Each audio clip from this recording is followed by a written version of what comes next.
Et je vais partager avec vous une réflexion très très profonde. Parce qu'à chaque fois que je dis que je ne veux pas d'enfant, je me fais attaquer comme si c'était un péché. Comme si j'étais née pour me reproduire. Que c'était un contrat que j'ai signé alors que je n'étais pas au courant. J'ai 35 ans, je suis assez adulte mature pour réfléchir. Pour me dire que non, je n'ai pas l'instinct maternel, que non, je ne veux pas d'enfant. Attention, j'adore les enfants. C'est vraiment, j'ai un petit neveu de 3 ans que j'aime de fou. En revanche, à chaque fois que j'essaie de réfléchir, de me creuser la cervelle, pourquoi je ne veux pas d'enfant, est-ce que j'en ai envie, est-ce que j'en ai pas envie, est-ce que je vais regretter, est-ce que je vais pas regretter, parce que, encore une fois, la société t'impose en fait cette réflexion, ben, je ne vois pas l'objectif de faire un enfant. Vous avez beau me dire, oui, mais tu vas vieillir seul. Je vais vous expliquer tout ça, hein. Oui, tu vas vieillir seul. Non, on est fait pour créer la vie. Surtout les femmes, on est faites pour ça. Oui, je suis complètement d'accord, mais moi, je ne me vois pas maman. Pourquoi? Un, je n'aime pas être responsable de quelqu'un d'autre. Aussi simple que ça. J'aime trop ma liberté. Je suis déjà de nature très stressée. Je me suis construite une vie que j'adore aujourd'hui, donc je n'ai pas envie d'être responsable d'un autre être humain parce que ça vient avec son lot d'anxiété, de stress. Encore une fois, toutes les mamans vont être d'accord avec moi. Quand tu as un enfant, bah, t'es plus la même. Tu as peur pour lui, tu as peur qu'il tombe, tu as peur qu'il lui arrive quelque chose, tu as peur de rater son éducation, tu as peur qu'il se fasse battre à l'école. Enfin, tu as peur tout le temps qu'il lui arrive un truc.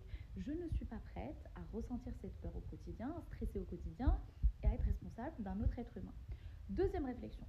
Quand je regarde autour de moi, et encore une fois, je parle énormément aux gens, aux personnes âgées, je parle aussi à mes parents. Moi, je suis quelqu'un, je me considère comme étant une fille qui est assez proche de ses parents. En revanche, malgré le fait que je sois proche de mes parents, ça ne m'a pas empêché de quitter le foyer familial à 18 ans, d'aller à l'étranger. Et aujourd'hui, j'habite à Dubaï, enfin entre Dubaï et l'Espagne. Quand je suis à Dubaï, je ne vois pas mes parents. Et encore une fois, même si j'essaie de les voir le plus souvent possible, je vais les voir 3 4 fois par an. C'est pas assez. Donc, même là, tout à l'heure, j'étais avec eux, on est allé déjeuner, et ils m'ont dit ça. Ils m'ont dit, bah oui, on se sent seul, dans tous les cas, on se sent seul. On a accepté, et limite, eux, ils se sont habitués à cette solitude quand on vient les voir. Limite, c'est un peu trop pour eux. C'est-à-dire qu'ils veulent rester un peu dans leur confort, dans leur silence, dans leur routine. Ils ne veulent pas qu'on soit là tout le temps, ce qui est totalement normal.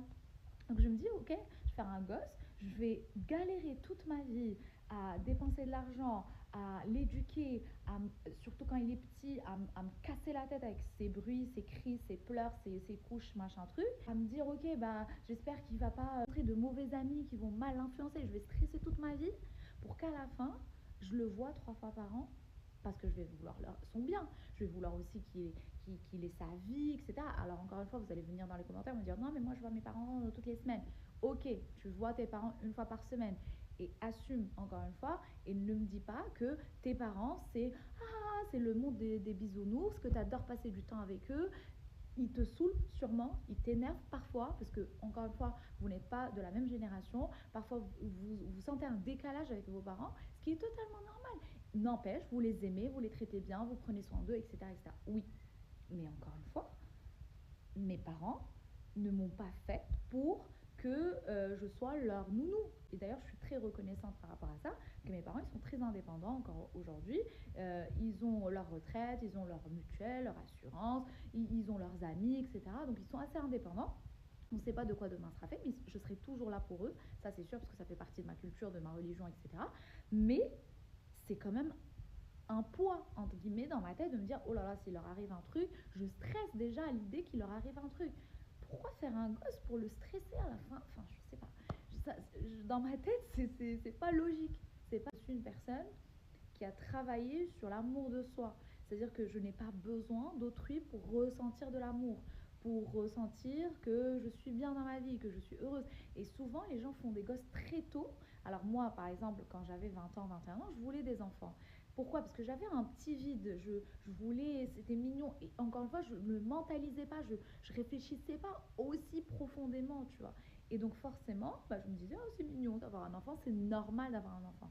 Aujourd'hui, avec toute la réflexion, le fait que je me connais mieux qu'avant, le fait que j'ai une vie construite, une liberté. Je bouge à droite à gauche, je me réveille quand je veux, je fais mon sport quand je veux. Je sais pas en fait. Et honnêtement, j'aimerais avoir cette envie, mais mon cerveau bloque à chaque fois. Pareil, je suis dans un hôtel magnifique, je vois des gosses dans la piscine, les parents, ils n'arrivent même pas à lire un livre, à bronzer, à rien faire. Je suis là en mode, oh, je suis pas prête.